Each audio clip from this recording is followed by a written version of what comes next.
We're going to begin with some focus on spinal balancing. Okay, and so how we're going to frame this for our bone structure is to take a seat on top of the bolster. So when you're facing towards of course, your feet, don't think you'd be facing the opposite direction to your bones, but we're going to place a block between the feet. I suppose a ball would be fine. I mean, it would be a little different orientation. It might be interesting to change things up, and you don't have to use the block, but block or ball between the feet. And let's see, they're about the ball's a little bit wider, huh? So place the focus of the feet and that they are sliding the block forwards, and then you're pulling back in. Everyone's probably on a mat or a carpet or a flooring that you can get a little slippy motion. So I want you to feel when you pull the block towards you. Of course, this is getting the adductors warmed up. And as the legs move forward, be cautious on how you hinge in the knee. So even if it's a very small angle that you sample movement, the legs draw in, the feet move a little bit forward. See if you can find where the hip flexors go, oh, I'm starting to work a little bit more than I signed up for. That's when you want to bring your hands in front, interlace your fingers, and just simply push to stretch the hands inside out. And as you have that motion forward, just let the feet hold onto that block so the soles of the feet are pretty much soled on it. They're touching in, and the thigh bands motion open. Now, hollow through the belly, so the rounded spine, flex spines. Inhale, separate the hands, and you have a motion of lifting up your ribs. Doesn't mean that arms have to splay back. I want you to work with the core, the spinal balance. So hands come back together, interlace, round your back so you feel that flexion. Inhale, press into your seat and lift. Try this one more time and focus on the spine movement. Even if the hands barely locate each other, feel the spine flex and then lift. Okay, hands come down to the legs. Move the block just a little bit forward so you can turn it so it's flat on its low setting, and then send the right leg out. I say send it out to the right, so you might find that it goes to like 1 o'clock, maybe a little bit to 2. But when that left leg moves towards the right leg, you'll need to put a block or a ball, the other block if you have the two, or a ball under that left knee, and then add on a sandbag. We're doing spinal balance to start today so that it will feel a movement orientation. So sense when that right leg is reaching from the pelvic basin, right? And you can bend the knee and then get a belt. And let's take our belt so that we have a little loop. This is actually kind of a wide loop, but I just want your loop to be enough so you'll have a long belt. So this is probably plenty. But let's take that belt loop, bend the right knee to get it under your foot. Good. And then send the right leg back out to however it feels good to stretch to the right. Maybe it's a little forward and out. Maybe it's farther open. But let's move that belt so it's behind your back, behind you.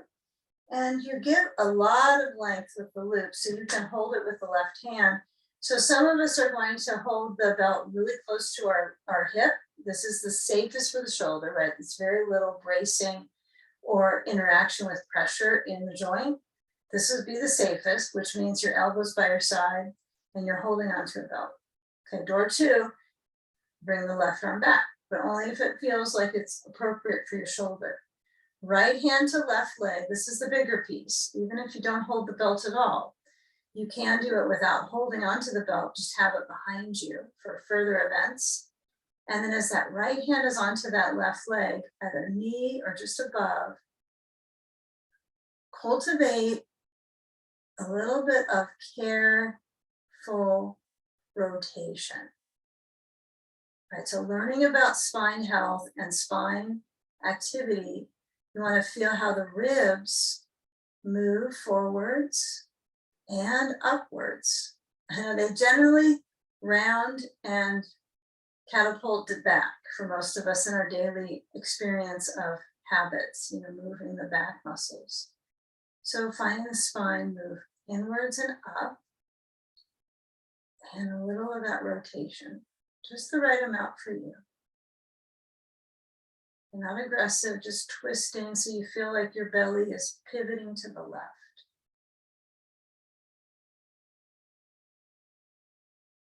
Okay, now let's take that right hand to the belt. That's down by the right leg, that part.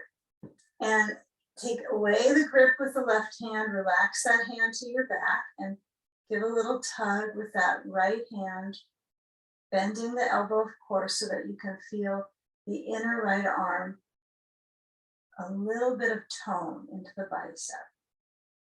And not a whole lot, not overly like you're pulling a 10-pound weight into your shoulder, but just get a feel of the awareness of tugging. And then your head might turn, you might lower your brain so it turns towards the right leg. Breathing. Feeling that tilt.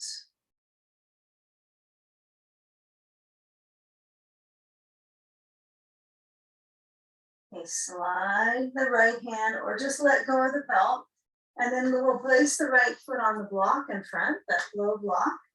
And then move the sand to the right leg. Kind of a simple sand situation here. I'll just leave the ball under my left knee because it feels cozy. But when I lean forward, my awareness is around spine balance. This is kind of the key awareness today. And it lifts, and I don't want to get into a place where I'm rounding my back like this. I want to work with finding that movement out of the kind of the front of the abdomen. So you're limited on how far you go forwards. Okay. So if you want to go a little further with the arms, of course, you might bring your hands towards the ground in front, but having them resting on the legs is adequate, right? We're working on kind of cooling that circulation through the inner thighs. Breathe slow. Feel your sitting, breathing experience when you're upright.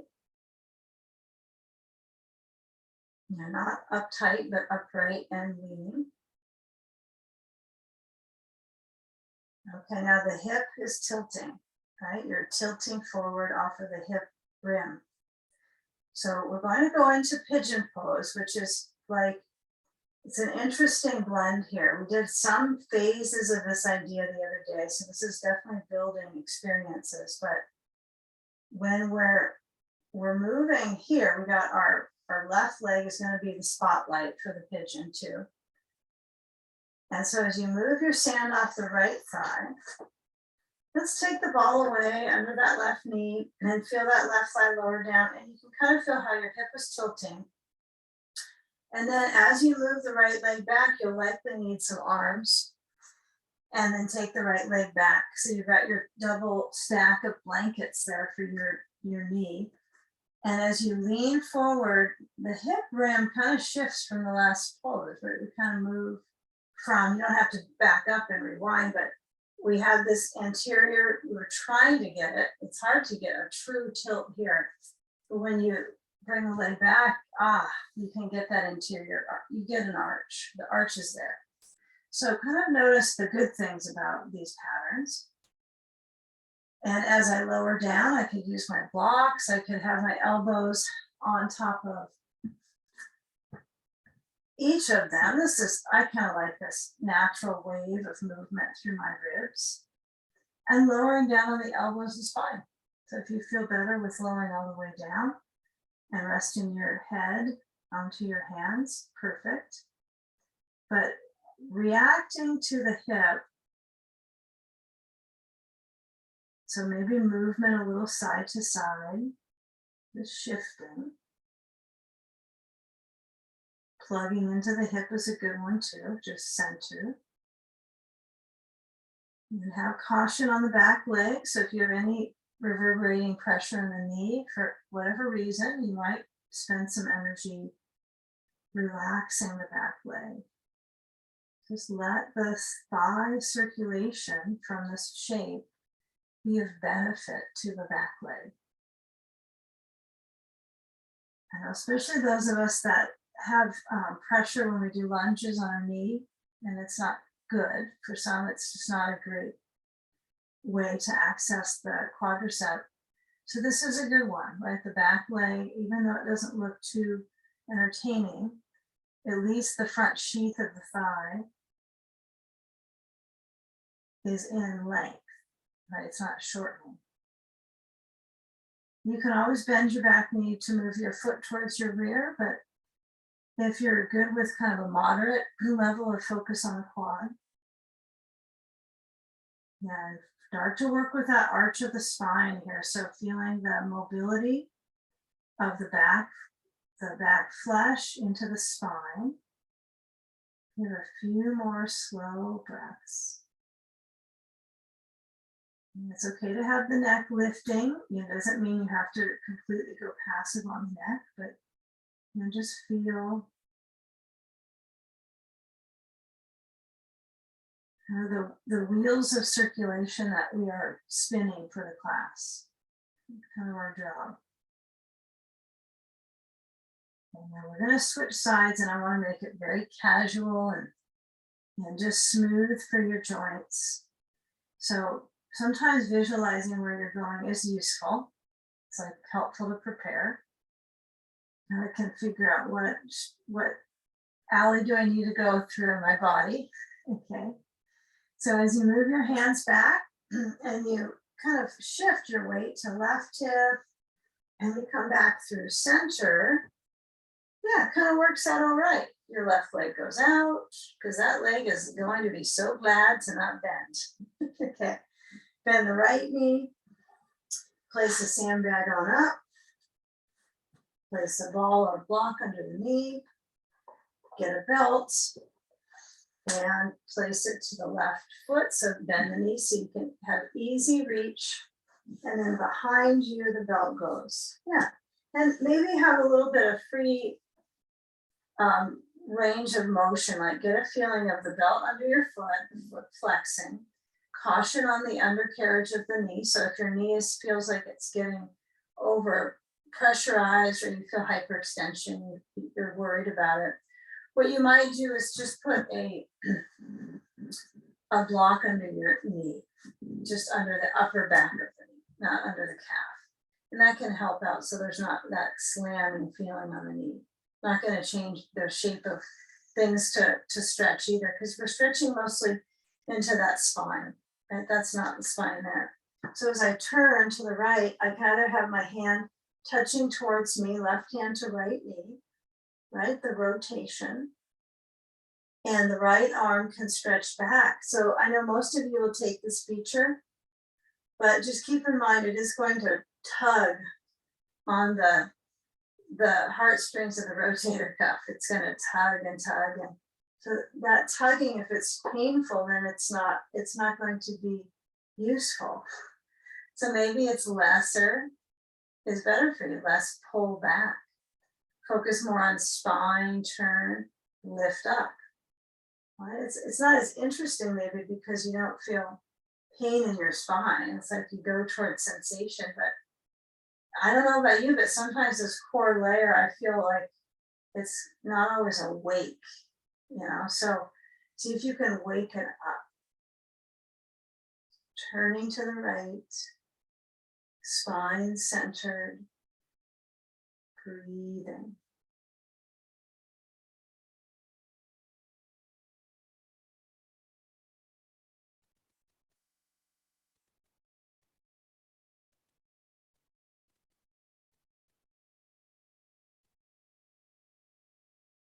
Now, left hand reaches to the belt that's on the left leg. And we let go gradually with the right hand. Bend the left elbow so you kind of hook on the inside of that leg. And then relax your right hand to your back. So get a feel of that pulling pattern. Now as we get a little bit more tapped into our bone sequencing, our movements, just the subtle work internally, you might be surprised at the sensation load in your waist and your lower back, you know, into that span of the lateral body, the lateral lines. So when I pull, I don't really feel that in my legs, so to speak. It's mostly my midsection. Not even my ribs that much. It's my, what back here you're getting into is the quadratus lumborum, so the QL. Yeah, it's this lowered flap down from your lats on that right side. And when you hold on to your waist to the back side on the right, you'll feel that lump, muscle lump. Pull firm with the left hand. Okay, so that's important here, is that we pull firm. And then as you slide up, you loosen it, it just goes away. Like the QL it just disappears. That doesn't, but when I take my block in front and put my left foot on it now, take my sand to the left leg, and then I tilt forward. Okay, I got my ball still under my knee. I actually liked that block into my left leg when I was leaning. That was helpful. There was zero knee scare. It was just simple for my knee. So as I lean forward, I decide how far I'm going to go. I mean, perhaps some of you are reaching with your hands to the ground. But then again, we're working on kind of juicing up the hips, because you know this is just a tease of a starter into the joints. The shapes to show up soon will be a little bit more higher density, thorough pull through the joint. So get a feel of that leaning just for a few more breaths. Yeah, if you're a little impatient with the connection, trying to get farther forward, see if you can go back up to sitting and maybe closing your eyes. Inhale. And then feel when you tip forward. It doesn't take much to get the beginning sensation in the hip.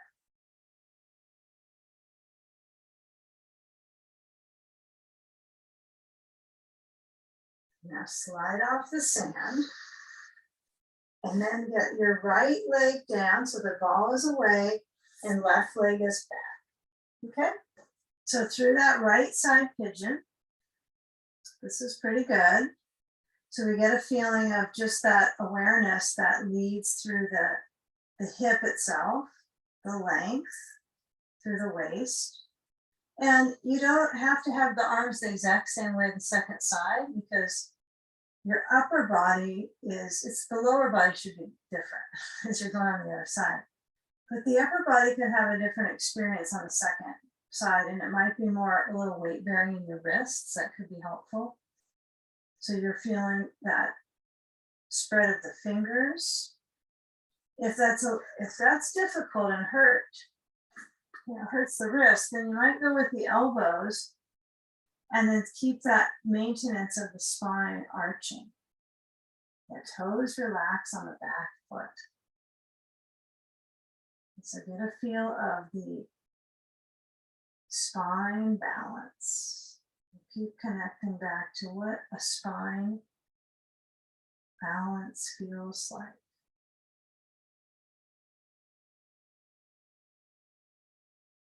And weight into the right hip. You reach through the left side of the pelvis, through the leg and the waist.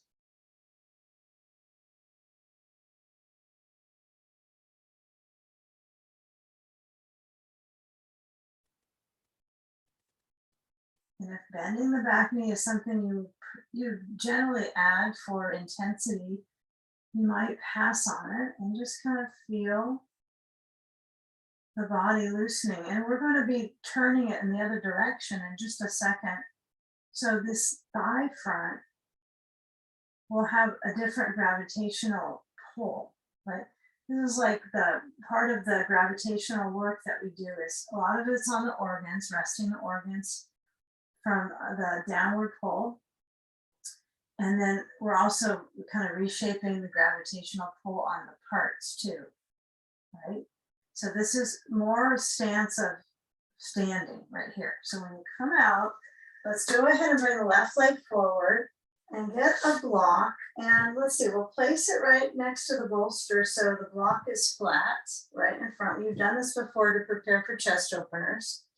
And you'll make sure that the only thing behind you is your 2 blankets, and give yourself an arm space between. Sit on the block.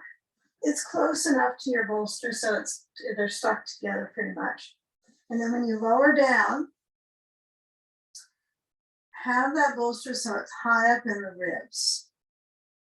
Right? It feels if you were to touch across the big ribs, right, where you consider all of your rib cage, even though it goes all the way up, but this is where you notice it.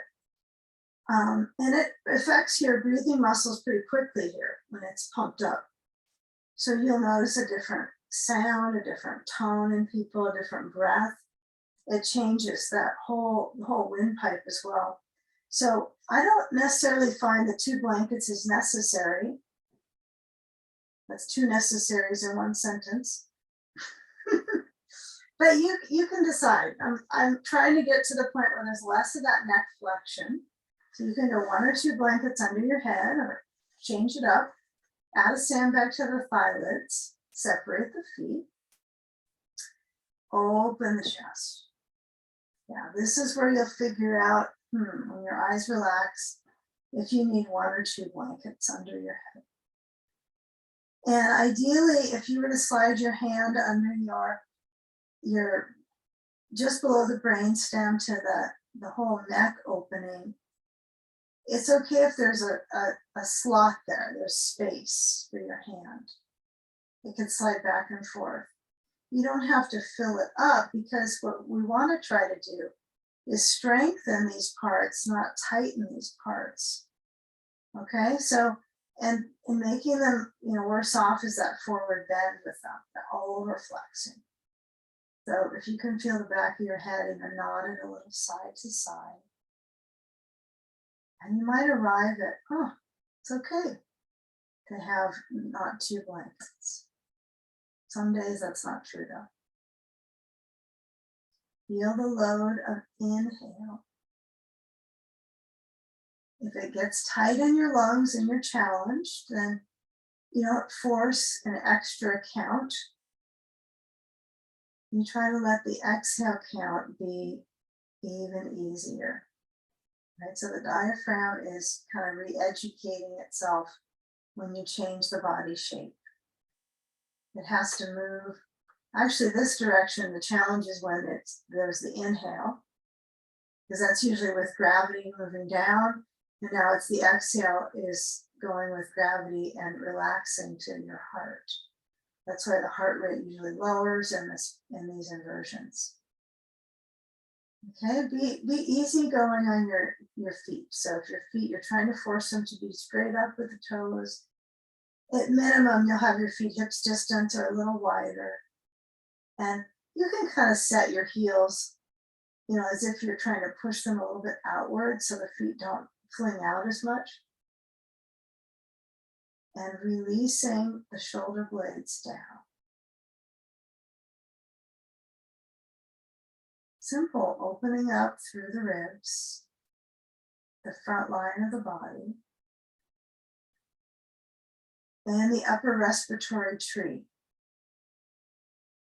So it's okay if it feels a little challenging for your breathing. If it's overwhelming, then what you have to do is get more height under your back, right? You have to go into like a Supta Baddha Konasana. That would be a little easier in the lungs. So if you need to, you can always change the pose. Now, if you have sand on, I want you to move that away and bring the feet in. Actually, just slide the left foot in and lift up the right foot and move that knee towards your midline. So it's not necessarily right on the ribs, but it's where it's easy on your back mentality, right? You don't want to struggle through the back muscles. And then lower that foot down and alternate, bring that left leg in, alternate the leg. Good, and lower that foot down. And take a few of these walking experiences through the back, supine walking, the back walk.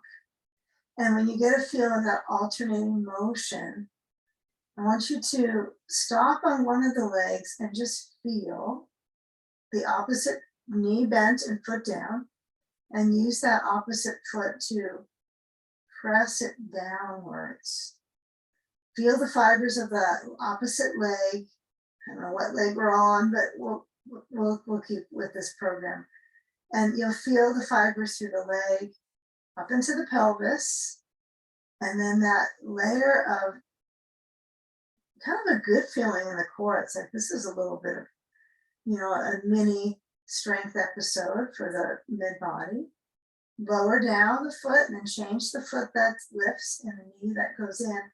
And you decide how your knee is going to move in, right? Like, do you want to push through the right foot deeper and move the left knee in a little more intensely towards the ribs? Just get that feel of the arch of the spine.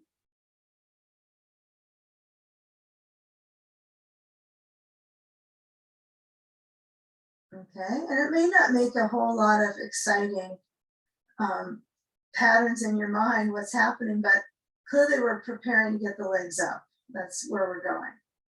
So we're elementary every time. We're always in elementary school for this class. So when you bring actually, I think we could do it this way. Let's see if we can. We'll lower the foot down. I was thinking we could do it with both knees up, but I don't think that's possible for our structure. Someday we'll entertain it. Walk the feet in so the heels are up. Lift up the hips. Just a tiny bit of moving the bolster down. I know you got a block below it, so it probably won't be a nuisance, but push the bolster down so it's under kind of the top of the back of your pelvis, but it's not like it's under your rear, but you want to feel like it's out of your upper rib cage now, okay? It's in the lumbar. It's like your nice lumbar. It's the lumbar. And then as the legs lift up, we're going to spend a few moments with alternating motions, right? We just did this. We had the knee lifting, but now this is a little more active. So I want you to alternate, like you feel like you're in an exercise class winding down. Alternate the knee towards the chest is a silly idea because very few of us will get it that high. And if holding the back of the leg is most comfortable for your knee joint, hold the back, right near the hamstring zone. And take about 5 more of these. And we won't be a metric person here, but let's work with the movement, okay? From the back muscles through the legs, get a feeling of those motions. And then the last motion of the leg in, you'll bring both legs to meet up. So now you'll decide if this bolster is indeed in the right order underneath your hips. If it's too high still, you can always put your feet down and move it, or vice versa. Get a ball or a block. I'd rather have a ball for this one. And place it between the knees. And get a feel here when you have that ball. So between the ball and the block, I'll just refer to it as a ball. You'll squeeze in, even if it's a block, you can still squeeze in. And bring the arms so that they're in more of a cactus. If that's difficult in your arm, then you find where you're comfortable, okay? But elbows are to the sides. The hands are possibly back or out to the sides. And then opposite of what we just did with knee to chest, we're going side to side with the knees. And when you move your knees over, I want you to suggest that circulation that's in that side of the back. So let's say my knees go right. It's that left side of the back that warms up, and you're just warming up. The whole class is somewhere between little warm-up pieces and poses. Warm into pose.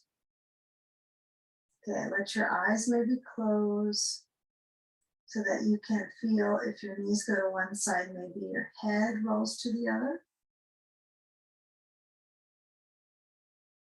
That can be helpful for the shoulder, even just moving your head, connecting into the neck, into the chest. Good, so keeping that motion side to side with the perspective here of the hips. You know, they're not really actively wagging around if you think of how the legs are positioning. Your work is on helping even into the spine, right? Even deeper, the sides of the spine. Spine balance. Come back in center, lift up the feet, just like you do legs up. And the ball, right, you're still pushing into it. And you got the leg lifting.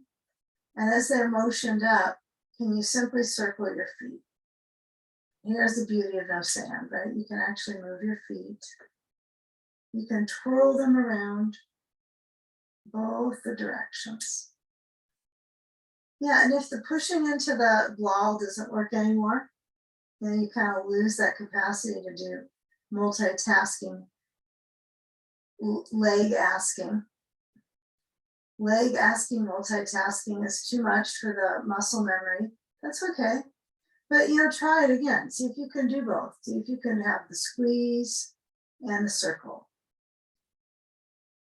Might as well learn to multitask with the muscles sometimes. Not any activity you're going to accomplish anything, except there's probably some deeper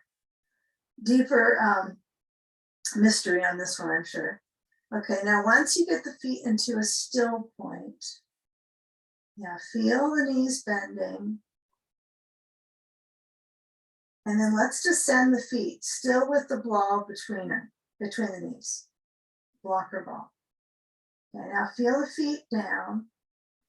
You know, we all know this is like a very managed bridge pose. It's so simple, you don't need to do any effort, except it's probably some breathing effort to be with a lift. That's about it.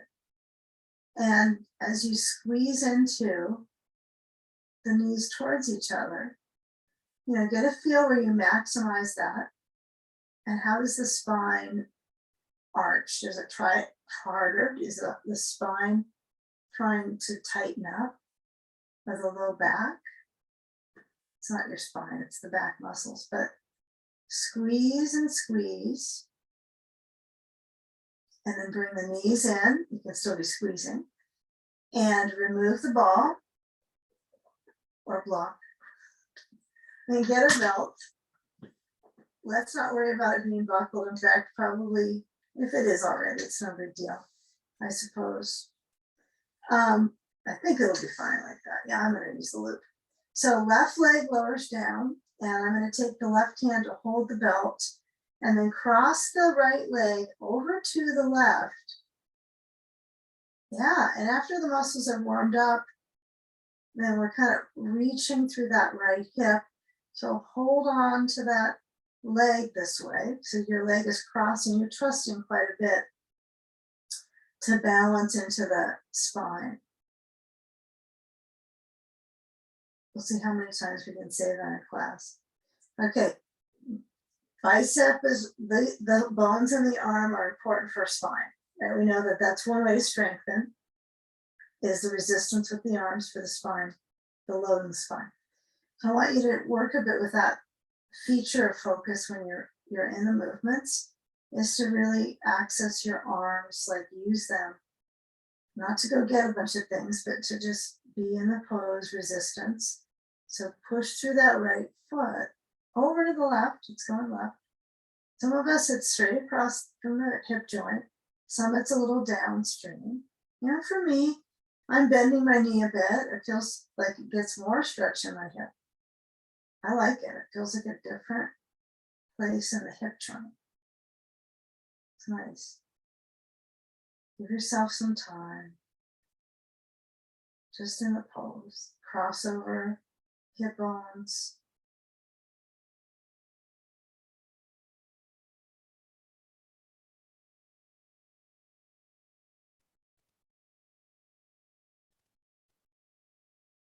You know, when that right leg feels that it's moving to the left.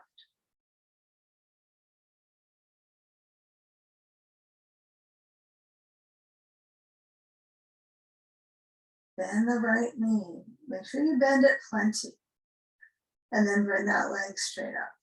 Hold on, no brain flow. So I guess if you are all buckled up, you want a little more space here for holding, so you get lots of belt. As long as the buckle's not under your foot. So pull to get the calf. So kind of notice, okay, be honest, like if the belt is to the ball, maybe it's really good calf stretch. And if it's closer to the heel, it's more hamstring. You can decide for yourself. Get that feel of pulling and centering the left foot on the floor, bottom of the foot. Bend through the left knee, press down into that foot, probably about 50%, not overdoing it. But the key here would be, how about that you're using the pressure in that left foot similar to the right foot? And then, so you don't overdo an energy exchange, right? So noticing this might be the only time in your day you focus on this kind of quality of existence in your bones. It's okay, you know, there's a lot of distractions. So it's not easy, but when you do have that awareness of pressure, I usually feel here a whole lot more with my right foot than my left foot pushing. Doesn't seem equal. So what you can do is loosen up the tightening on the belt. That's probably one way to change the quality. Okay, now can you carefully switch the legs without putting any charge in the back here? So my left side of the back is lifted more, right, the second. So I'm going to bring that left foot up, end of the belt, and then the right foot comes down. Now last time we started with a crossover, so let's do it again. Let's have a hold on the belt, bring it together, right hand reaches, cross the left leg to the right, and manage that movement. And sometimes you get a little bit over stress that you're centered with the ribs and you're not rolling and twisting and yanking, but there is some of that going on. So my right hand is pulling onto that belt. And then my leg angles to what feels good for me. So not everyone will have the same, not even me and you, right? You might bend your knee, or it's even me, I don't know what it is. You might bend your knee and feel like, oh, that's kind of cranky. You might straighten the leg and like the length feeling up into your joint. If it pops, if you're popping, you're going to be better off with the leg straight. Be really careful about that energetic pop. If that's happening in your hip joint here. So some people that does occasionally occur, and we're not going to promote more of that pressure into the knee joint by creating a bend and pop. So pull with the right hand and just be easy going. Easy going. Waist is lengthening. Not too big of a deal right now. You can always stretch your left arm back if you're feeling exuberant about it.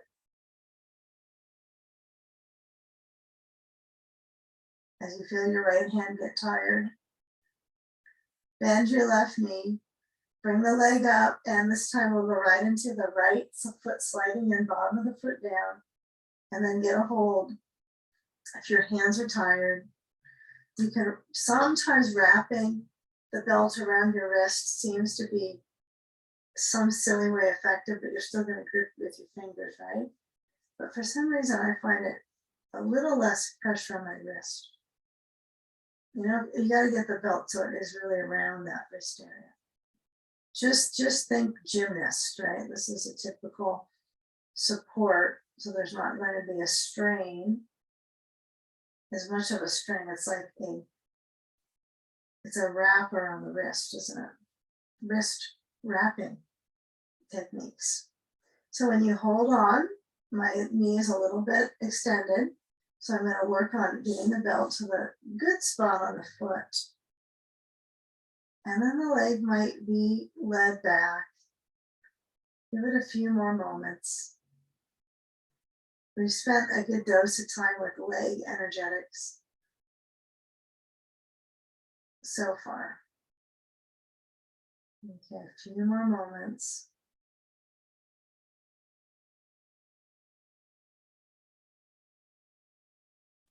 And now that your back has become accustomed to this arch, we're going to move the arch into the ribs. Okay, so bend the left knee, give a little pull so the leg goes farther back to your chest. Reach up and slide it off. Bring the left foot down, of course, and try to get out of your belt. Sand should be nearby, so if it's already in a spot not easy to access, get a hold of it. And you'll need a ball too, okay? And then you'll roll to the left. If you need to do a little bit of this knee side to side before you get up, that's fine. Careful of the block that's below you. It might be kind of in your way. And I'm going to encourage you to use a block for side sage, which is what we're going to approach next. So we've got our block option. So I stack up my blankies. Hope that blanket idea worked for you. I mean, having the one, it ended up we needed one anyway on the inversions, but you know, this one you're going to probably need two. And some of us, I sometimes entertain using the top one and fold it up a little bit. Just kind of depends on how, I think on how my neck slept. I think sometimes some days it doesn't need as much. So it's different. You're different today. So place a ball on the inside of the right leg or a block, and then feel when you reach your ribs down. Now this is like a prep for rotation. So I want you to come back to the side reach, right? We did a side reach earlier with sitting. So this likely will feel just a tad different. So you're going to lengthen that right arm up and over, okay? And get a feeling of when you touch to the block. It feels good after being in the last couple pose shapes with the bolster and seated and all that. It feels very nice. So the left leg can bend. Of course, they're both bending. And also, you can kick it out a little bit, like you're doing a scissor kick. Not a bad idea. Sometimes it feels kind of nice on the knee to get some movement. If it seems to have you kind of roll out of the pose, it's not helpful for balance. But as we keep that arm motion in its angle, you're going to let the weight of your head relax and the ribs express motion. Yeah, they're really subtle. It's not like you're huffing and puffing and you can see this movement. Like when you stand and do movement in the ribs, it seems like there's more happening, but on your side, you're going to have a feeling of this sandbag pressure on the breathing. So this is clearly breathing muscles, but when you're focusing so much in the face with things like your breath, your senses, it's harder to tap into. So expand your ribs. If your arm doesn't feel good here, you put it where it's better, right? Maybe it's on your side. Maybe it's over down onto the other arm. Some of you might want to explore and let the arm open. Okay, but feel what works for you. Now that's 4 options for an arm: over, out, on, or across. Those are all good options for the moment, right? Whichever you want to choose, maybe everyone chooses a different one. So inhale slowly. And the exhale might be approximately the same for this pose.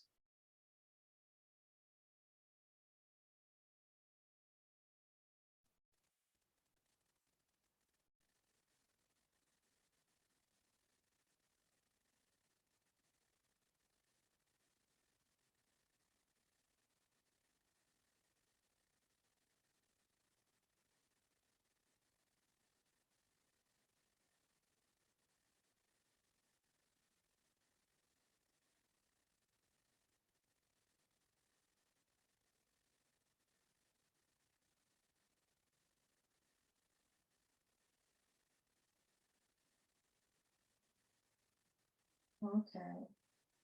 Now we're going to shift into the very front, well, front and back corner spaces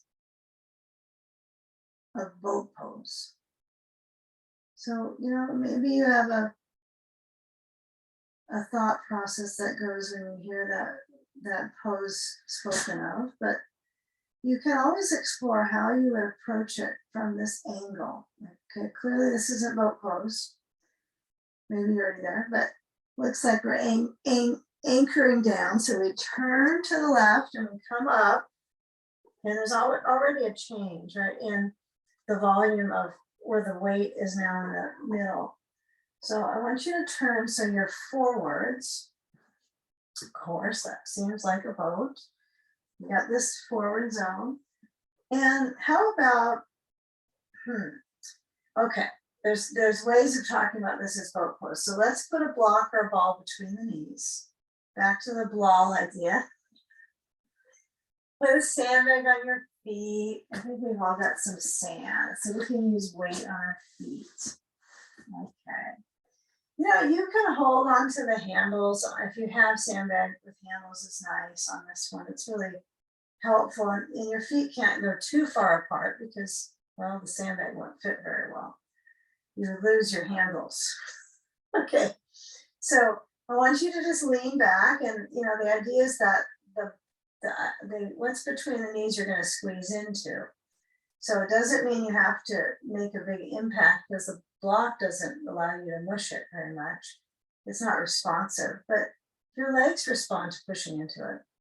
So I want you to keep that awareness, the activity of squeezing in with the legs. You're doing two things, right? Your back is approaching this core angle because you're holding onto the handles. If you don't have handles to hold on to, you likely have legs, right? It's a hold on to. It's not a bad option. The option that's kind of not great is the neck. So you want to get a feeling where you have your natural angle. It's a natural tilt. You're not this way, right? And you have neutral neck. Okay. So come up to sitting. If you got the handles, it might be easier, right? So you have something to pull to get yourself upright. So feel the natural spine balance. Inhale. Exhale. Back. Not very far. Question mark here is my leg. What is it doing? So my uni leg. I'm squeezing in when I come up to sitting. Right? My biceps are squeezing too. And then as I lean back, I'm not squeezing. Okay, so I want you to go with that. So squeezing in and releasing back. And maybe you're breathing while you're doing it. Maybe you're wondering what to do with breath, but we'll get to that. So the next time you go back, I want you to squeeze in and then relax when you come up. Okay, squeeze into the blow and then relax the squeeze when you come up. I imagine you prefer when you're doing this pattern. Now go back just on your own connection. I imagine you probably prefer squeezing to come up to give you control and strength, and then relax to come back. That's usually what the preference is. So try that one more time. Which is your preference? Squeezing in when you go up or opposite. And then let go of anything you're holding. Let your arms go forward. Okay, use that spine balance. So you might be squeezing, you might not, but the hip flexors are definitely fired up here. So squeezing would be helpful for them. Right? You don't want to crank those around to misery. So squeezing. Okay, now the back is getting involved. And then when you let go of the item, you put it aside for a mini moment, slide the sand off, elbows on the bolster. I think everyone's got a bolster in the same spot as before. Feet a little bit apart, a little wider than hips distance.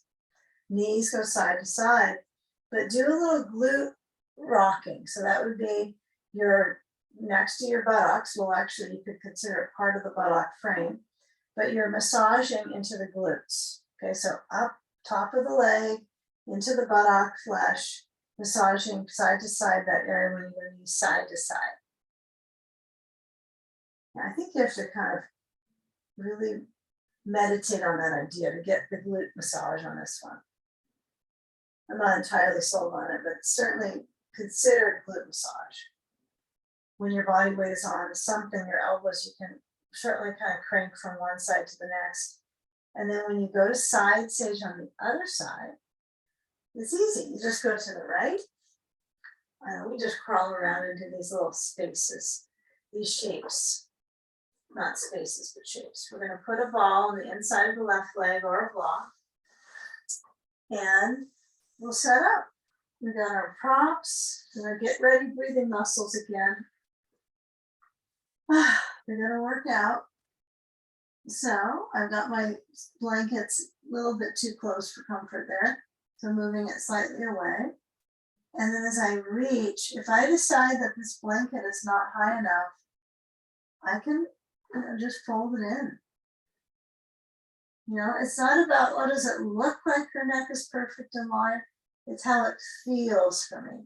So if I'm actually stressing on my left side of my neck, you wouldn't be able to see it, kind of stressed out probably, but if I feel that there's a lot of tone on my neck, I'm not interested in getting more neck tone. Most of us, they're toned, they're tight, and they're tensed up. So find where you're supported. And then go into the feature with the left arm that's for you, whether it's overhead, opening, across, or down. Yeah, if you're not sure you got something overhead, look around for it just blindly with the arm reaching. You might find it. Nice. Good exploration, invitation. Let the body wait. Help balance the spine.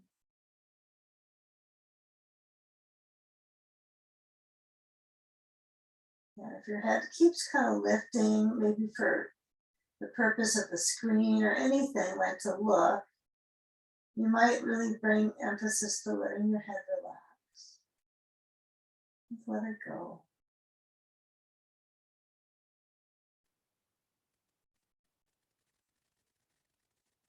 Breathe movement through the ribs.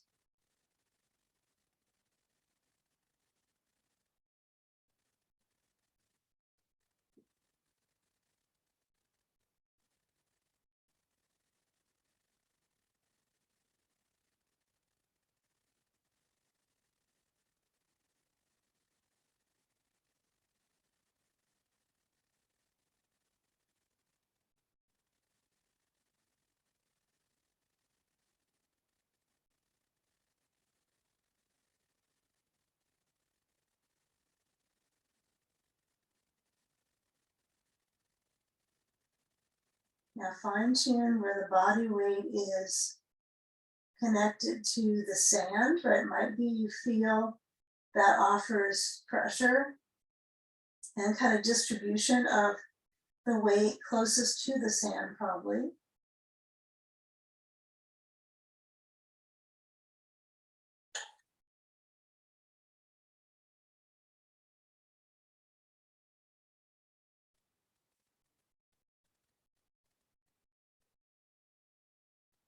Now, when that arm comes down or shifts back to help you out, we're going to make quite a large change. So when you move out, I do want you to know we're going to go to the wall next. So, you know, maybe you get to decide, oh, okay, we're going to the wall next. So maybe you need to bring the knee to your chest, kind of hug it in.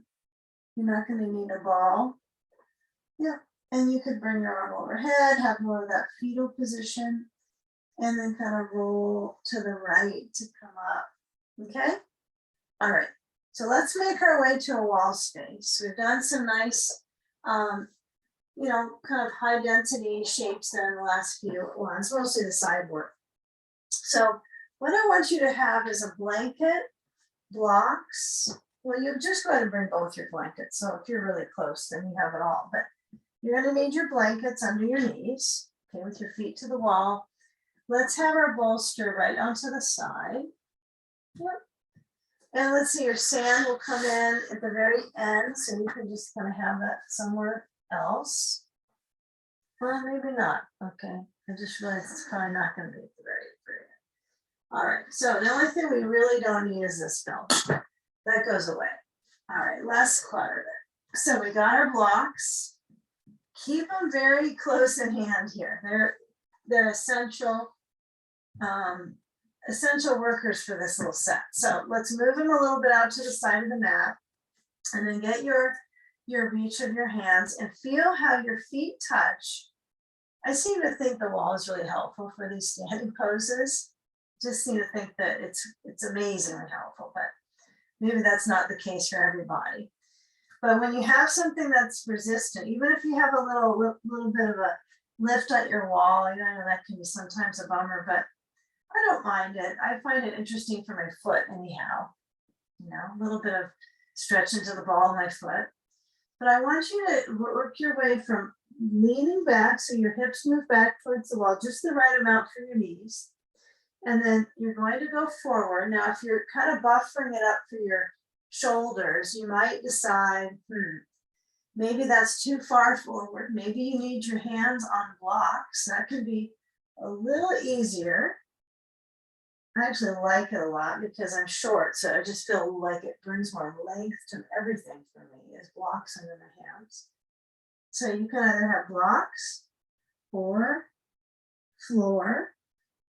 It brings the floor up for you, the blocks, that's what they do. And then alternate this up dog version of awareness. And then you're feeling your hips motion their way back.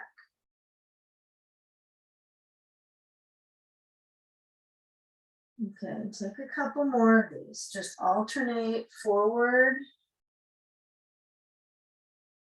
and back.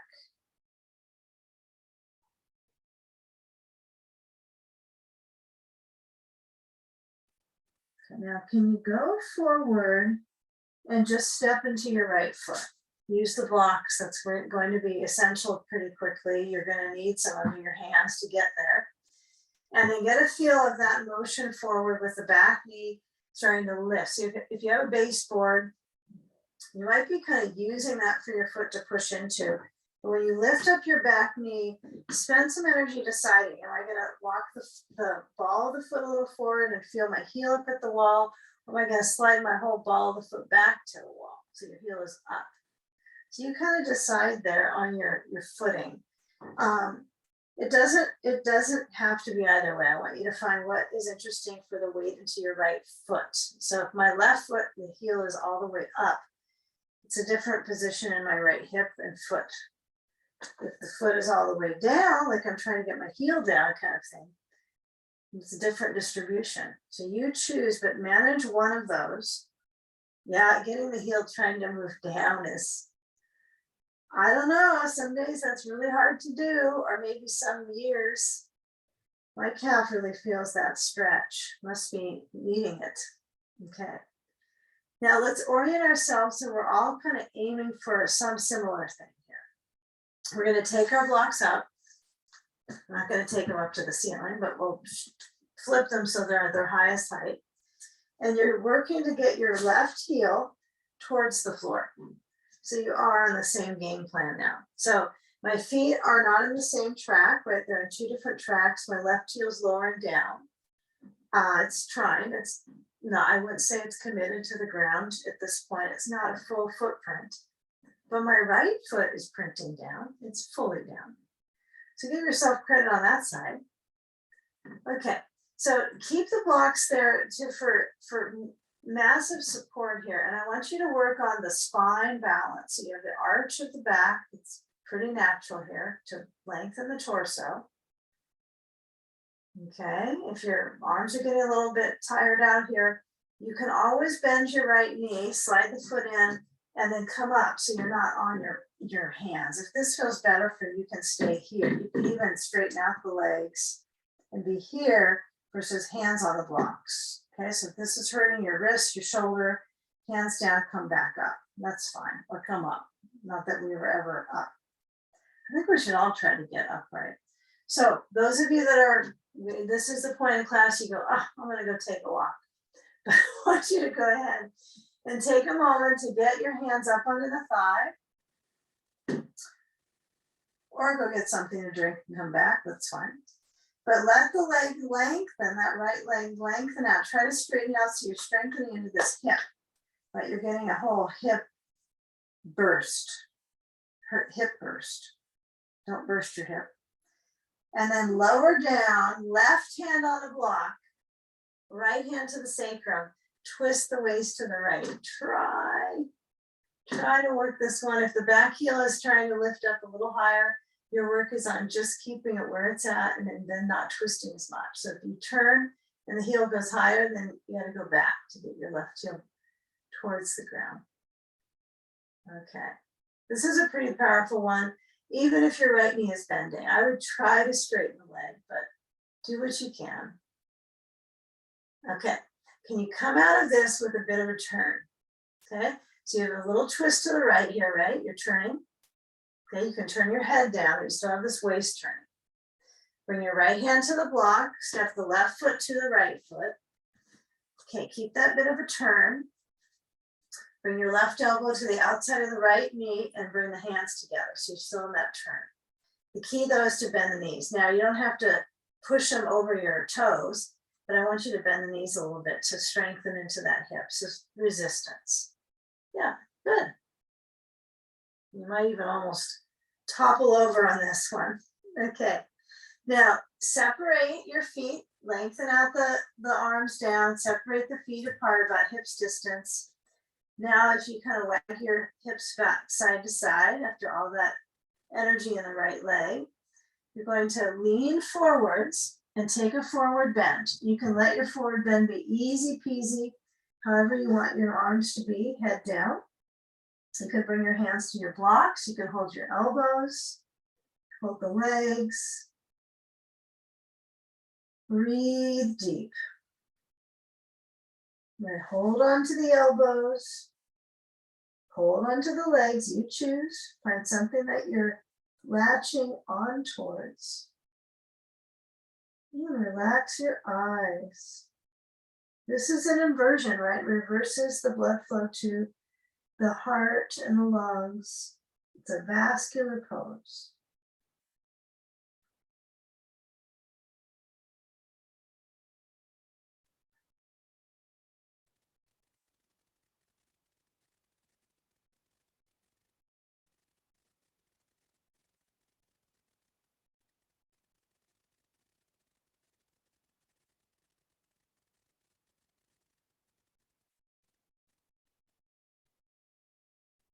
Okay, now let's switch sides. So the hands onto the blocks.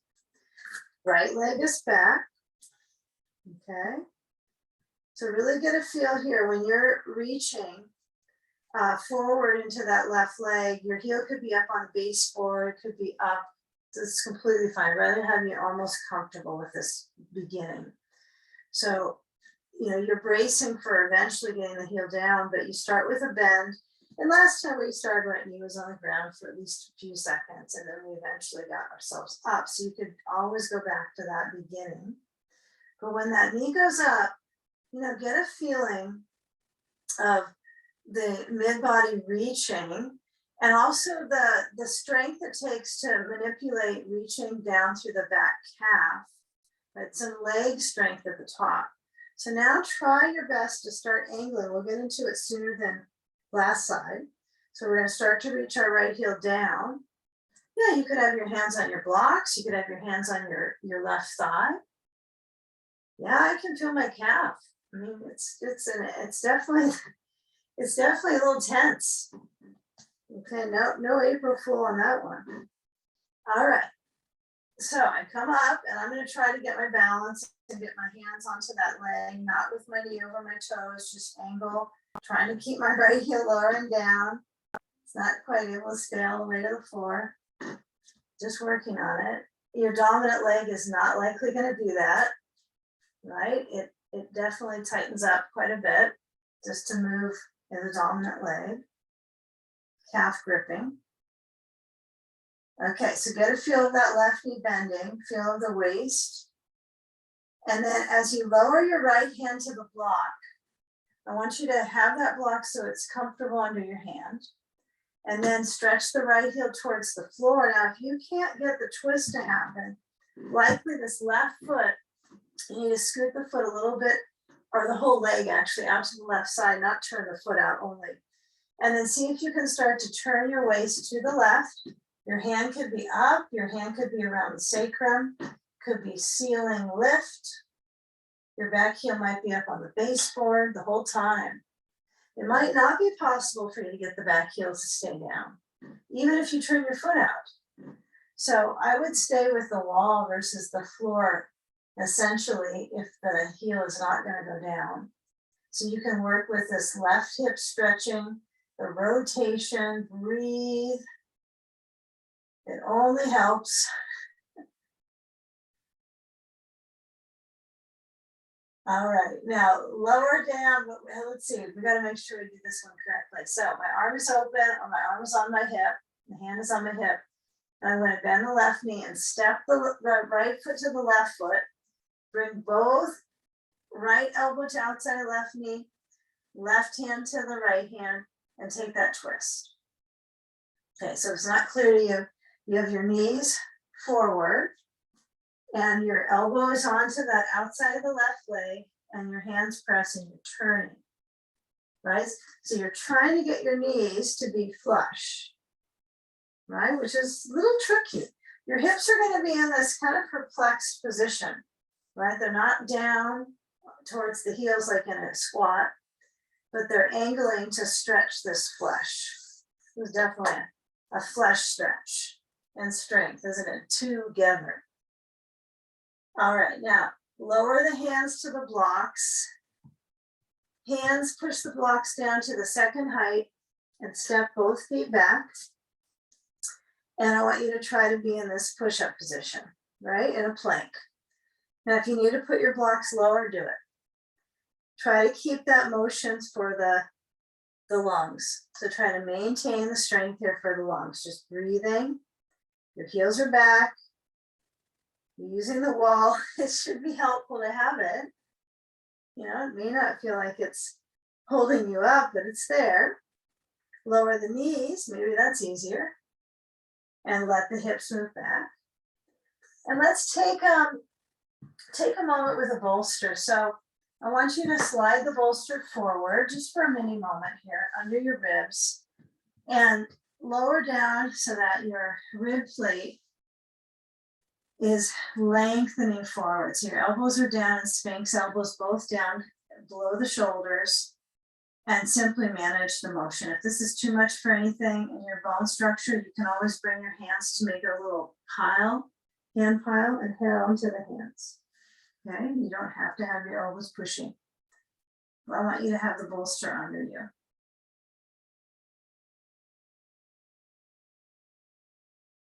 Okay. So simply using the bolster as a support here for a few more moments.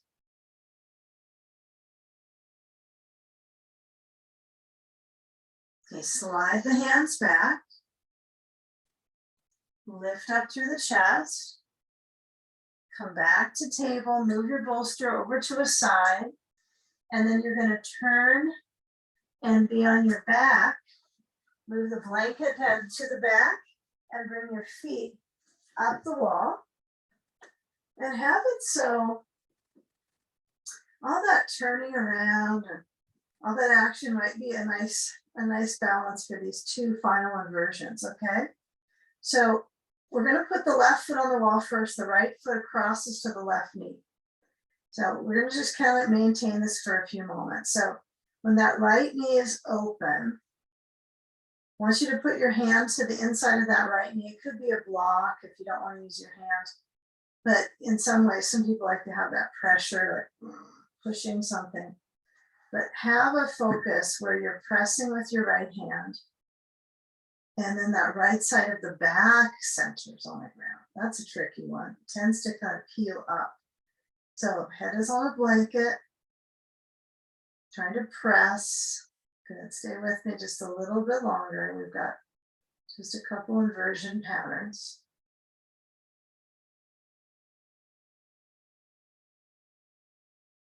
Yeah, the shoulder might feel this too, just this directional press. It's like a little bit of a chest press partially. Okay, now when you move it away, feel if you can bring the left foot off the wall towards the knee towards you, so you're in like this reclining pigeon pattern. And then take the left foot back to the wall, uncross, feet at the wall, hips distance. Push down into your, into that above the sacrum, so mid-spine. Lift up between the sides here. And just notice when you lift up your hips, you know, the circulation in the right and left hip, if the right hip feels more, you know, tone or just circulating versus the left. Lower the spine. Bring the left foot to the right knee, cross it. So just the ankle is against the right, not necessarily right on the kneecap, just at that juncture. And then left hand to the left, inner knee, and press out. If the inner knee is discomforting, you can put the hand pressure a little higher up on the inner thigh, but press. You know, relax the left foot. Might be a little tricky. Try to put enough pressure into that leg with the left hand. And then see if you can find resistance with the leg into the hand.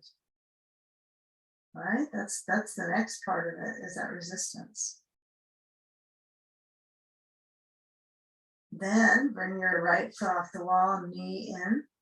So hands behind the right leg, maybe for a moment. If you don't want to put your hands behind the leg, they could be on the ground. You can just see where your strength lies into your hip. Sometimes without holding, it's better. Let them be on their own.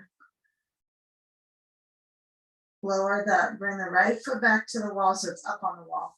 Left foot, and now we're going to come up to bridge pose. So I want you to set yourself so that you can feel your feet pushing into the wall. You can feel the weight into the hips. And then inside the hips is like the spinal column goes in towards the brain, right? So that whole connector. So I want you to get a feel when you push into your feet, you're going to lift your hips up and take a block, just slide it in. So your block could be one of 3 heights under the tailbone. We've done enough movement in the spine, it might be warmed up. Now, if one block is in this height is just too much for you, you might slide your blanket back and see if that feels better for your spine strength to get there. Or you can have the block lower, or you can stack 2 blocks at the low height. So what I do is I would put 2 of them in at the same area, but they would be side to side at the second setting. Okay, lower the feet to the floor at the wall and let that front rim of the hip, the hip lid, right? Well, actually it's the thigh lid, isn't it? Not the hip lid. Maybe the hip lid comes up, I don't know. But push into the flooring now. Just a little bit, like 20%, not a lot. And the shoulders roll back and in, and the chest opens. This is a great one. If you can start to use the wall to have your feet up high and lift up your spine so you can get the block this high under, is the only way I can get the block this high is using the wall to get up into it. So it's helpful to open up through the front of the hip flexors. And center the throat.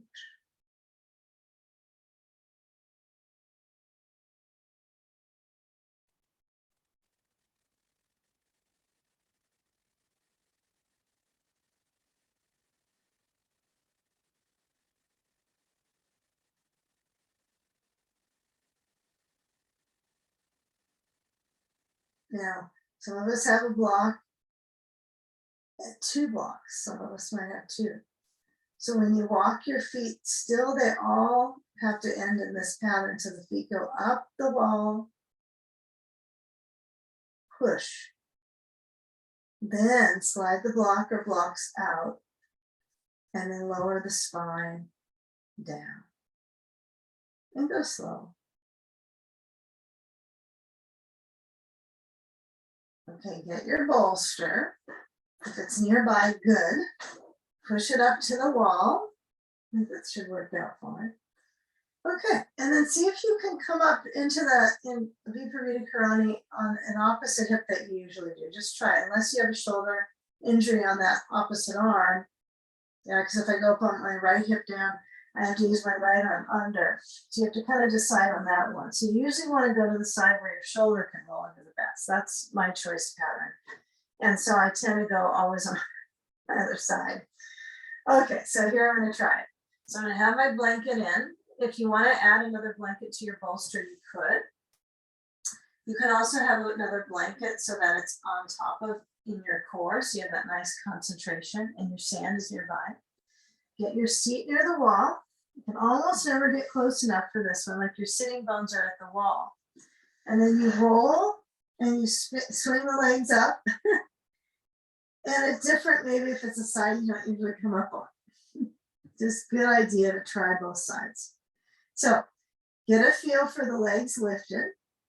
Take a sandbag and add it to your feet. If you've got no bag, that's okay. But if you have one, use it.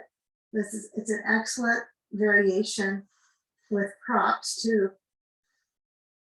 emphasize your vascular system, right? Your cardiovascular system. That maybe that extra add-on, tag on will make you want to do it. Okay, so feel where the pelvis centers. Feel where there's width in the hips. You want to notice, oh, hips are wide in this pose. I'm not trying to grip things in. I want a nice base in my hips.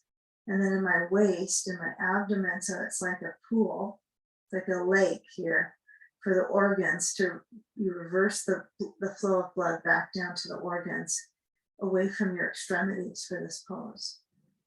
Okay, so if you want to add some coating to that area, you could put a blanket on, give it a nice little comfort. Tuck it in, swaddle.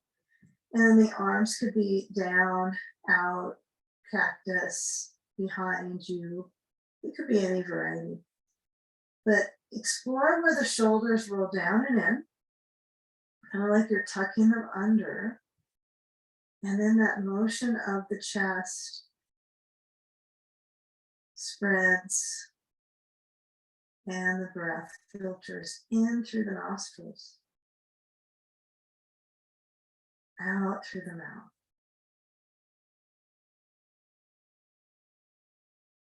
So if your filtering systems have been unidentified for a while, it's nice to kind of bring them to light, just noticing the filter of that movement of oxygen and waste.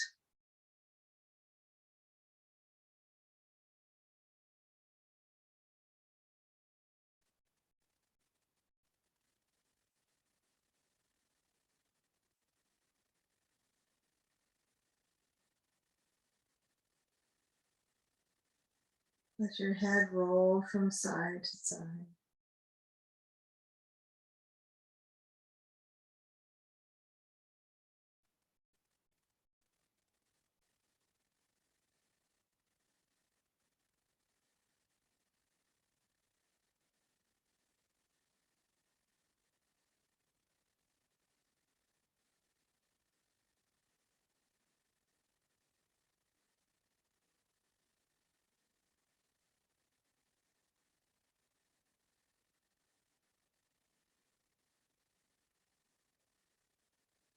Swallowing to clear the throat.